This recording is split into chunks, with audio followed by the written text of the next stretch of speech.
সন্তানের জীবন ধ্বংস হলো, মা বাবাও আযাবের উপযুক্ত হলো। তো কাল কিয়ামতে এই মা বাবাকে জিজ্ঞাসাবাদ করা হবে, সন্তানকে এই জন্য দিছিলাম আমি। একটা বিষয় লক্ষণীয়, সেটা হলো এইমাত্র জন্ম হওয়া শিশু, এইমাত্র ভূমিষ্ঠ হওয়া শিশু, ও তো কিচ্ছুই বুঝে না, কোনো শব্দ জানে না, আরবি জানে না, বাংলা জানে না, ইংরেজি জানে না, কিচ্ছুই জানে না। ওর কানে আজান দিলে কি হবে?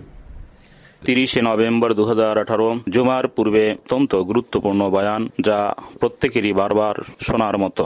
বাইতুল হক জামে মসজিদ, ঢালকানগর, ঢাকা। ঘরে ঘরে মূর্তি, প্লাস্টিকের মূর্তি কিনতে পাওয়া যায়, বাচ্চাদেরকে খুশি করার জন্য নিয়ে আসে। আহা ইন্না লিল্লাহ। যে জমানাতে এগুলো ছিল না, ওই জমানাতে মানুষ বাচ্চা পালে নাই। এখন বাচ্চাদেরকে খুশি করে মোবাইল দিয়ে, কি একটা মোবাইল, আরো কি কি জানে কিনে এগুলি। তুমি নাম জানো ভাই রফিক? এই বাচ্চাদের কিনে দেয় যে তোমাদের ল্যাপটপ টাইপের, কি এটা? ট্যাব না? হ্যাঁ, এগুলো কিনে দেয়। ওর মধ্যে নানান ধরনের ছবি টবি ইত্যাদি দেখে দেখে ছোট বাচ্চাদের অন্তরাত্মা, মন, মস্তিষ্ক মলিনতায়, অন্ধকারে ভরপুর হতে থাকে। নাউযুবিল্লাহ তাআলা মিন যালিক।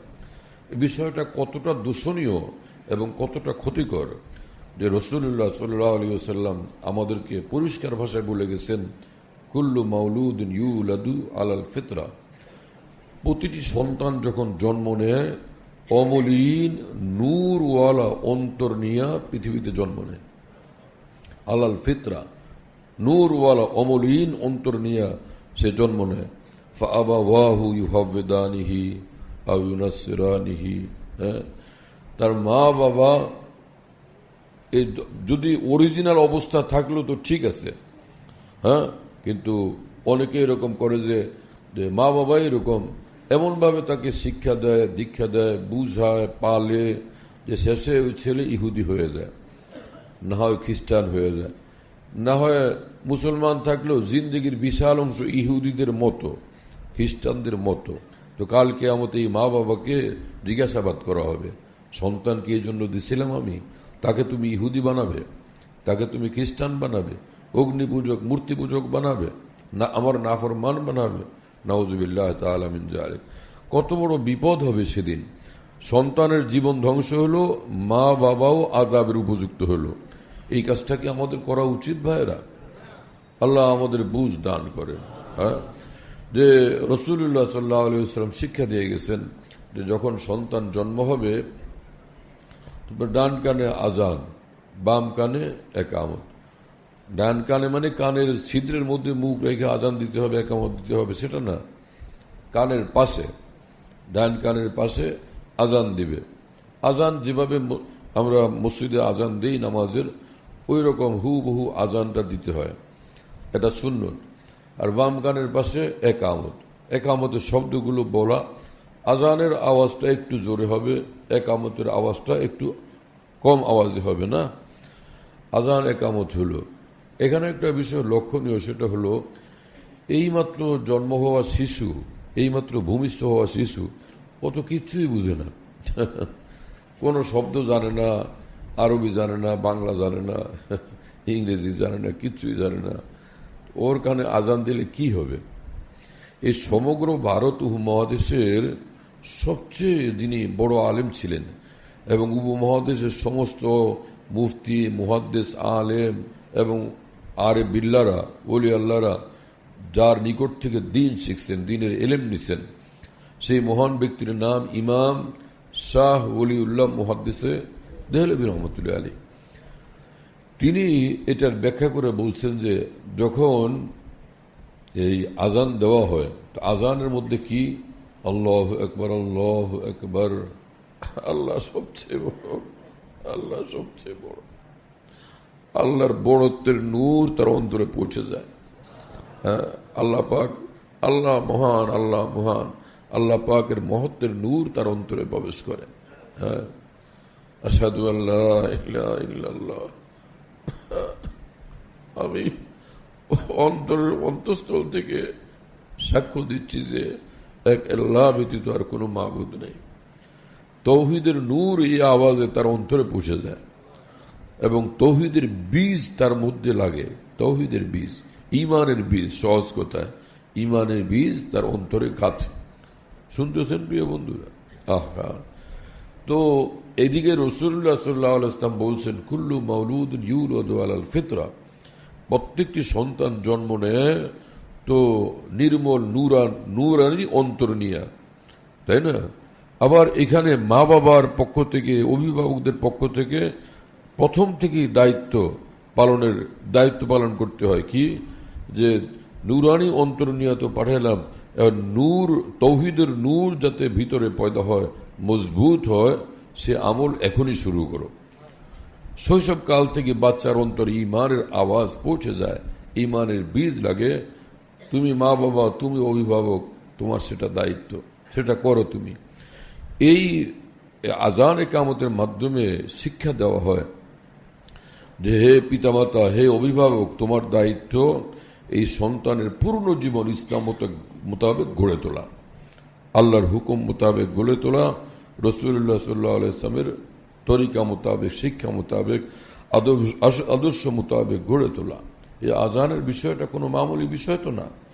দেখেন, সে ছেলের পক্ষ মেয়ের পক্ষ কথাবার্তা হয়ে গেছে, উভয় পক্ষের কথাবার্তা হয়ে গেছে, কিন্তু ছেলে কি এখনো মেয়ের কাছে যাইতে পারে? মেয়ে কি ছেলের কাছে যাইতে পারে? কিছু লোকে এরকম করে যে কি আংটি দিয়ে দেয়, অগ্রিম কিছু একটা দিয়ে দেয়, দেখা টিকা পছন্দ করলে আংটি দিয়ে দেয়। আংটি দিলে কি একজন আরেকজনের জন্য হালাল হয়ে যায়? কিছুই হলো না। উভয় পক্ষ 100% রাজি, 100% রাজি, কারো কোনো ব্যতিক্রম নাই। কোরআন শরীফ মাথায় নিয়ে বলতে পারবে যে আল্লাহর কসম যে আমার মেয়েকে এই ছেলের কাছে দিব। ছেলের বাপ কসম করে বলতে পারে যে আল্লাহর কসম এই মেয়েকে আমার ছেলের জন্য আনবো। ছেলেও কসম করে বলতে পারে আমি ওরই বিয়ে করব। মেয়েও কসম করে বলতে পারে আমি ওর কাছে বিয়ে বসবো, আর কারো কাছে যাবোই না আমি। এত সত্ত্বেও একজন আরেকজনের জন্য হালাল হলো না, হ্যাঁ না? পরে ওই মাওলানা সাহেব খুতবা পড়লেন, তারপরে বললেন যে এই এত টাকা মহারানা, হ্যাঁ না, মহারানের এওয়াজে অমুকের মেয়েকে অমুকের ছেলের কাছে বিবাহ দিলাম। এই ছেলে বলো কবুল করলাম। ও খালি একটা শব্দই বলল, কবুল করলাম, কবুল করলাম। এটা এক শব্দ। আরবিতে বলে কাবিল তু, এতে এক শব্দ হয়। বাংলাতে বললে 2 শব্দ হয়ে যায়, কবুল আর করলাম। এটা আরবিতে বললে হয় কি কাবিল তু, শুধু এক শব্দ। যাই হোক, একটা মাত্র শব্দ বলা হলো। এখন কি ছেলে মেয়ের জন্য হালাল হয় নাই? হ্যাঁ, মেয়ে ছেলের জন্য হালাল হয় নাই। মুহূর্তের মধ্যে কবুল করলাম বলতে বলতে ছেলে মেয়ের জন্য ওরা স্বামী স্ত্রী হয়ে গেছে, ওইদিকে শ্বশুর শাশুড়ি হয়ে গেছে, এদিকে শ্বশুর শাশুড়ি হয়ে গেছে। কি আশ্চর্যের বিষয়! বলার উদ্দেশ্য হলো আল্লাহ এবং রসুলের হেদায়েত মোতাবেক যখন আমল করা হয় সেটার মধ্যে এতটা প্রাণ এবং এতটা শক্তি এবং ক্ষমতা। তো খালি কবুল করলাম শব্দের যদি এত তাসির, এত ক্ষমতা, পুরো আজান, পুরো একামত, যেটা আল্লাহ পাকের প্রশংসা এবং ঈমান আর তৌহিদের কথা শুনতেছেন ভাইয়েরা, সেটা পুরোটাই শিশুর কানের মধ্যে বলার পরে সেটার তাসির তার ভিতরে কেন পয়দা হবে না? তার জীবনে কেন পয়দা হবে না? হ্যাঁ আমার ভাইরা, এই জন্য সন্তানদেরকে ছোটবেলা থেকে তিলে তিলে ঈমানওয়ালা রূপে গড়ে তোলা এটা আমাদের দায়িত্ব। ওদেরকে আল্লাহওয়ালা বানানো আমাদের দায়িত্ব। ঈমানওয়ালা জিন্দিগি হয়, সুন্নতওয়ালা জিন্দিগি হয়, গুনাহমুক্ত জিন্দিগি হয়। হ্যাঁ, গুনাহমুক্ত জিন্দিগি হয়। ইহুদিদের মতো জীবন না হয়, নাসারাদের মতো জীবন না হয়, আল্লাহর দুশমনদের মতো জীবন না হয়। আল্লাহ পাকের অনুগত বন্দা, ফরমাবরদার বন্দা, মুত্তাকি পরহেজগারদের মতো জিন্দিগি তার নসিব হয়।